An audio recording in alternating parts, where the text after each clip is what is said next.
బోడ Janardhan TRS లోకి రాజకీయ re entry. కవితక్క వైపు మాజీ మంత్రి అడుగులు. తెలంగాణ రాజకీయాల్లో కొత్త చర్చ. కవితక్కతో బోడ జనార్దన్ కలయిక ఉత్తర తెలంగాణ రాజకీయాల్లో కొత్త సమీకరణాలకు సంకేతమా? మాజీ మంత్రి బోడ జనార్దన్ కీలక నిర్ణయం. ఈ నెల 28న కవిత నాయకత్వంలో చేరికపై జోరుగా ప్రచారం. పాత ఫైర్ బ్రాండ్ కొత్త రాజకీయ వ్యూహం. బోడ జనార్దన్ చేరికతో కవిత బృందానికి ఊపు వస్తుందా? మంచిర్యాల రాజకీయాల్లో మళ్లీ బోడ జనార్దన్ హవా. సీనియర్ నాయకుడి చేరికపై రాజకీయ వర్గాలు ఆసక్తి. కవితక్క సీఎం నినాదాల మధ్య కొత్త రాజకీయ కలయిక. తెలంగాణ రాజకీయాల్లో వేడి పెంచుతున్న మాజీ మంత్రి వ్యాఖ్యలు.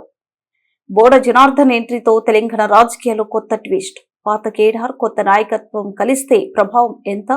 తెలంగాణ రాజకీయాల్లో మరో సంచలనం. కవిత నాయకత్వానికి సీనియర్ నేతలు మద్దతు పెరుగుతుందా? మాజీ మంత్రి చేరికతో కవిత రాజకీయాలకు బూస్ట్. ఉత్తర తెలంగాణలో రాజకీయ చర్చలకు ఊపిరి. ఈ రాజకీయ కలయిక ఎంత దూరం వెళ్తుంది? తెలంగాణ భవిష్యత్ రాజకీయాలపై ఆసక్తికర చర్చ. తెలంగాణ రాజకీయాల్లో కొత్త శకం ప్రారంభమవుతుందా? మాజీ మంత్రి మాజీ ఎమ్మెల్యే బోడ జనార్దన్ తో బ్యాక్గ్రౌండ్. తెలంగాణ రాజకీయాల్లో కొత్త చర్చకు దారితీస్తున్న మాజీ మంత్రి మంచిర్యాల మాజీ ఎమ్మెల్యే బోడ జనార్దన్ ఇటీవల కల్వకుంట్ల కవిత నాయకత్వంపై చేసిన వ్యాఖ్యలు రాష్ట్ర రాజకీయాల్లో హాట్ టాపిక్ గా మారాయి. కవితక్క సీఎం కావడం ఖాయం. తెలంగాణ రక్షణ సమితి రాష్ట్రంలో కీలక శక్తిగా ఎదుగుతుంది. చాలా మంది చాలా పార్టీలు పెట్టారు, కానీ ఏ పార్టీ కూడా ఇంత మంచి గుర్తింపు లేదు. టీఆర్ఎస్ పార్టీ అనేది తెలంగాణ ఉద్యమంలో ఒక భాగస్వామ్యమైన పార్టీ. అది ఆ భాగస్వామ్యంలో కవితక్క వచ్చేసి ఈనాడు తెలంగాణ రాష్ట్రానికి కొత్తగా ఒక మహిళా ముఖ్యమంత్రి రాబోతుంది. ఆ మహిళా ముఖ్యమంత్రి కవితక్క. అలాంటి ఆలోచన తెలంగాణ ప్రజల్లో ఉంది. ముఖ్యంగా యూత్లో, మహిళల్లో, సింగరేణి కార్మికులు కూడా అలాంటి ఆలోచన ఉంది. కాబట్టి ఆమె ఖచ్చితంగా 70 సీట్ల పైన గెలుస్తుంది, ముఖ్యమంత్రి అవుతుంది అని చెప్పి మీకు తెలియజేస్తున్నాను. గ్రామీణ స్థాయిలోకి మీ పార్టీ ఎలా పోతుంది, ఎలా మీరు విస్తృతపరచాలనే ఆలోచన ఉంది సార్? గ్రామ స్థాయిలో దాదాపుగా ఇప్పటికే యువకులు, చదువుకున్న వాళ్ళు, మహిళలు అందరూ కూడా వచ్చి కవితతో కలిసి మేము టీఆర్ఎస్ పార్టీలో పనిచేస్తామని చెప్పడం జరిగింది. అతి తొందరలోనే స్టేట్ కమిటీలు, జిల్లా కమిటీలు, మండల కమిటీలు, పోలింగ్ బూత్ కమిటీలు కూడా ఏర్పాటు చేసుకొని టీఆర్ఎస్ పార్టీని బలంగా తయారు చేసుకొని ఈ తెలంగాణకు ఒక రక్షణ సేన అవసరం ఉంది. ప్రజలు సంపద అంతా కూడా గతంలో ఉన్న కాంగ్రెస్ ప్రభుత్వం కానీ బీఆర్ఎస్ ప్రభుత్వం కానీ దోపిడీ విధానం అవలంబించింది. ఆ దోపిడీ విధానాన్ని అరికట్టడానికి ప్రజలకు రక్షణ ధనం కావాలి. ప్రజల శ్రమశక్తిని దోసుకుంటున్నారు. ఆ శ్రమశక్తిని అడ్డుకోనికి, అవినీతిని అడ్డుకోనికి ఈ రక్షణ ధనదే నాయకురాలు కవితక్క. దానికి ఆమె నాయకత్వంలో రాబోయే ఎన్నికల్లో దాదాపుగా మెజారిటీ సీటు సాధించుకొని ముఖ్యమంత్రి పీఠం అధిష్ఠించడానికి ఆమె అడుగులు వేస్తుంది. సార్, జాతీయ రాష్ట్ర స్థాయిలో బలమైన పార్టీలు ఉన్నాయి కదా సార్, వాటిని ఈదుకుంటూ ముందుకు పోయే కోసం మీ ప్రణాళిక ఏంటి సార్? ఇప్పుడున్న పరిస్థితుల్లో రాష్ట్ర ప్రభుత్వం, కాంగ్రెస్ పార్టీ ప్రజల ఆదరణ కోల్పోయింది. ఎక్కడ చూసినా కానీ ఆ నాయకులు దోపిడీ వ్యవస్థ ఏ ఒక్క దాన్ని వదిలిపెట్టలేదు. ప్రభుత్వ భూములు కానీ, ప్రభుత్వ ఆస్తులు కానీ, నది సంపద కానీ, కోల్ మైన్స్ కానీ, వావిస్ కానీ అన్నీ కూడా దోపిడీ చేసుకొని కోట్లాది రూపాయల పరుగులు సంపాదిస్తున్నది తప్ప పేదవాళ్ళకు అందుబాటులో ఉండి పేదవాళ్ళు సేవ చేద్దామని చెప్పి ఎక్కడ కూడా వాళ్ళ ఎమ్మెల్యేలు పనిచేయడం లేదు. రాష్ట్ర ప్రభుత్వం పూర్తిగా విఫలమైపోయింది. పేదవాళ్ళు సేవ చేస్తామని చెప్పి గొప్పలు చెప్పిన ప్రభుత్వం దాదాపు 144 హామీలు ఇచ్చి ఏ ఒక్క హామీ కూడా నిలబెట్టుకోలేని ప్రభుత్వం. ఈ ప్రభుత్వం ఎప్పుడు ఎన్నికలు వస్తాయో అప్పుడు ఈ ప్రభుత్వాన్ని కూలగొట్టాలని చెప్పి తెలంగాణ ప్రజలు భావిస్తున్నారు.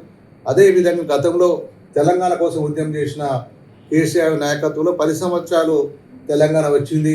తెలంగాణ వచ్చిన నినాదం నిధులు, అదేవిధంగా నీళ్లు, ఉద్యోగాలు అని చెప్పి ఉద్యోగం వచ్చింది. ఆ మూడిట్లో కూడా అతను విఫలమయ్యాడు. కాబట్టి ఆ ప్రభుత్వం, ఆ పార్టీ ఓడిపోయింది. ఇప్పుడున్న ప్రభుత్వం కూడా ఓడిపోయే అవకాశం ఉన్నాయి. కాబట్టి కొత్తగా తెలంగాణ పార్టీ ఏదైతే టీఆర్ఎస్ పార్టీ ఉందో, కవితక్క నాయకత్వంలో ఉన్న పార్టీ రేపు రాబోతుందని చెప్పి మీకు తెలియజేస్తుంది. సార్, మహిళా నాయకురాలు ఈ స్థాయిలో ఒక పార్టీ ఏర్పాటు చేయడము చరిత్రలో ఎప్పుడైనా జరిగిందా సార్? అలాంటివి ఏమన్నా నిలదొక్కుని ఉన్నాయా? అంటే మనకు భారతదేశం మొత్తం చూసుకున్నప్పుడు మాయావతి ఒక ముఖ్యమంత్రిగా దళిత నాయకులు పనిచేసింది. మమతా బెనర్జీ పనిచేసింది, జయలలిత పనిచేసింది, అదేవిధంగా సుమిత్రదేవ్ కానీ అనేక చాలా ప్రాంతాల్లో మహిళా ముఖ్యమంత్రులు పనిచేశారు. ఇప్పుడు ఢిల్లీలో కూడా మహిళా ముఖ్యమంత్రి బీజేపీ పార్టీ నుంచి ఆమె పనిచేస్తూ ఉంది. కాబట్టి మహిళలు ఎక్కడ కూడా తీసిపోవు, సమాజంలో సగభాగం మహిళలు అని చెప్పి ఉద్దేశంతో ఒకప్పుడు మహిళలు అంటే వంటగదికి పరిమితమయ్యారు, కానీ ఈనాడు ఫ్లైట్లు నడుపుతున్నారు. దేశం మొత్తంలో ఎక్కడైనా కానీ మహిళలు 50% పనిచేస్తూ వాళ్ళు ముందుకు పోతున్నారు. కాబట్టి మహిళలు తక్కువ అంచనాకి వేయలేదు. మహిళా శక్తి అనేది చాలా యూనిటీ అది ఒక యూనిటీ మహిళలు. కాబట్టి ఆకాశంలో ఈనాడు మహిళలు ఉన్నారు, ఆకాశాన్ని పోతూ వస్తూ ఉన్నారు. అలాంటి మహిళా శక్తి మనం తక్కువ అంచనాకి వేయలేదు. అందులో కవితకు ఆమెకు సబ్జెక్ట్ ఉంది, నాలెడ్జ్ ఉంది, మాట్లాడే శక్తి ఉంది, భాష ఉంది, హిందీ, ఇంగ్లీష్, తెలుగు అన్ని భాషలు మాట్లాడే శక్తి ఉంది. కాబట్టి అలాంటి నాయకురాలు కొత్తగా ఒక పార్టీ పెట్టి తెలంగాణలో నేను మీ సేవ చేస్తాను ముందుకు వచ్చినప్పుడు మహిళలు కానీ, యువకులు కానీ, విద్యావేత్తలు కానీ అందరూ కూడా ఆమెను రిసీవ్ చేసుకొని ఆమె నాయకత్వాన్ని బలపరచడానికి సిద్ధంగా ఉన్నారు.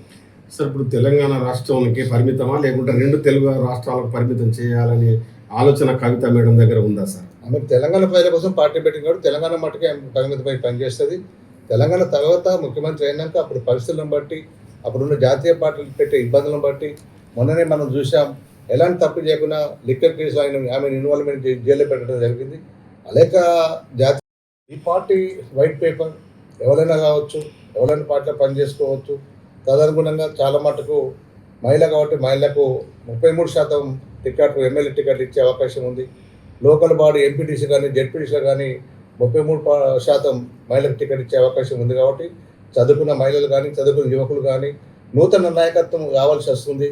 ఒకప్పుడు ఎన్టీఆర్ తెలుగుదేశం పార్టీ స్థాపించినప్పుడు ఎట్లయితే నూతన నాయకత్వం వచ్చిందో, ఇప్పుడు కవితకు స్థాపించిన ఈ పార్టీకి నూతన నాయకత్వం వస్తుంది. సేవ చేయడానికి వాళ్ళంతా బయటకు వస్తారు. కాబట్టి స్వచ్ఛందంగా వచ్చేసి కవితక పార్టీలో పనిచేయాలని చెప్పి నేను విజ్ఞప్తి చేస్తున్నాను. సార్ మీరు కవితక్కతో ములాఖాతు నడిపారు కదా సార్, అంటే పార్టీ ఎలా ముందుకు తీసుకుపోదామనే ఆలోచనపై, కార్యాచరణపై ఏమైనా మీరు చర్చ జరిగిందా సార్? ఇంత డీటెయిల్గా మేము డిస్కస్ చేయలేదు. నేను కలిసిన సందర్భంలో మేడే నాడు చాలా ఆమె కూడా బిజీగా ఉండేది. ఆనాడు కలిసి నేను మద్దతు ప్రకటించేసి రావడం జరిగింది. భవిష్యత్తులో ఆమె సూచనలు పార్టీని ముందుకు తీసుకుపోనికి, పార్టీని నడపడానికి గ్రామ కమిటీలు కానీ, యూత్ కమిటీలు కానీ, మండల కమిటీలు కానీ, జిల్లా కమిటీలు కానీ, స్టేట్ కమిటీలు కానీ ఏ విధంగా చేయాలనేది ఆమెతో మాట్లాడేసి ఆమె నిర్ణయం తీసుకుంటాం.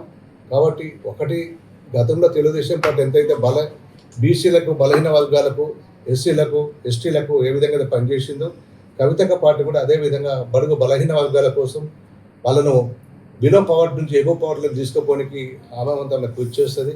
ముఖ్యంగా గ్రామీణ ప్రాంతాలు, వెనుకబడ్డ ప్రాంతాలు, అదేవిధంగా పేదవాళ్ళు ఎక్కడున్న వాళ్ళని అందరిని ఐడెంటిఫై చేసి ముందు తీసుకోవడానికి ఆమె ఆలోచన విధానం ఉంది.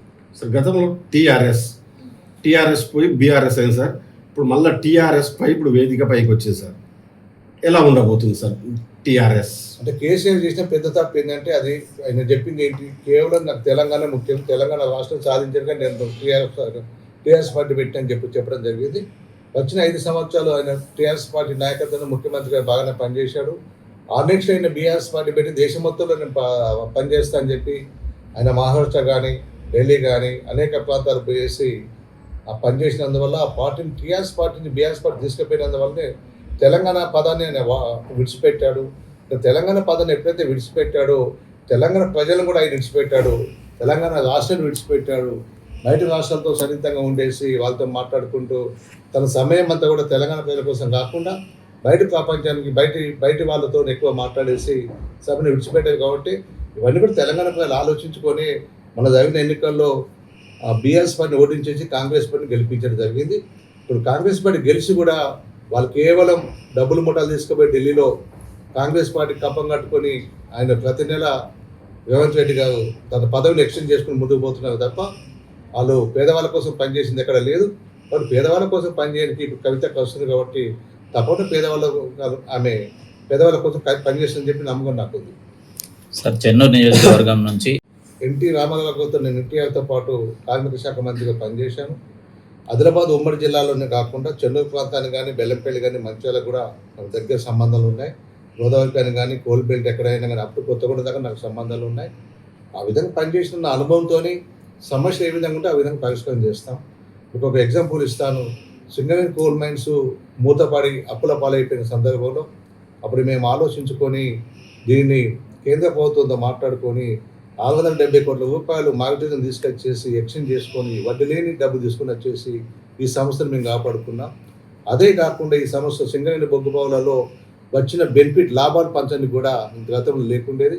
నేను కార్మిక శాఖ మంత్రి ఉన్నప్పుడే లాభాలు ఎంతైతే వచ్చిందో అందులో శ్రమకు కొంత భాగం లాభం పంచేవాళ్ళని, కార్మికు కొంత భాగం పంచేవాళ్ళని చెప్పి విభజించి 30% డబ్బును కార్మికులు పంచించినందువల్లనే ఈనాడు అక్కడ శ్రమశక్తి అదేవిధంగా ఉత్పత్తి కూడా పెంచేసి దేశంలోని ఒక మంచి బొగ్గును మనం ఇలా తీసుకొని మార్కెటింగ్ చేసుకుని మనం ఉంటాం. ఈ ప్రాంతం అంతా కూడా బొగ్గు బావులతోని నిండి ఉంది కాబట్టి ఒక కార్మికుడి మీద దాదాపు 10 మంది బతుకుతున్నారు. అలాంటిది ఇంకా సంవత్సరం దీన్ని పెంచుకుంటూ పోవాల్సిన అవసరం ఉందని చెప్పి నేను తెలియజేస్తాను. సార్ ఈ నెల 28 లోపు ఏదో టీఆర్ఎస్ పార్టీలో ఒక సంచలనమైన ప్రకటన రాబోతుంది, చేరికలు జరగబోతున్నాయి. ఓ 10 నియోజకవర్గాల నుంచి అందిన సమాచారం ఉంది సార్. దీని గురించి మీరు క్లారిటీ ఇవ్వండి సార్. నాతో చాలామంది మాట్లాడుతున్నారు, ఏ డేట్కి గెయిన్ అవుతుందని మేము చెప్పి అడుగుతున్నారు. ఆ విధంగా నేను 28 అని చెప్పి ఒక డెడ్ లైన్గా పెట్టుకున్నాను. 28 లోపు ఆ డేట్ లోపల ఎంతమంది ఏ కాన్స్టిట్యూన్సీ వాళ్ళతో ఒక ఛానల్ లిస్ట్ అయితే తయారు చేస్తున్నాం.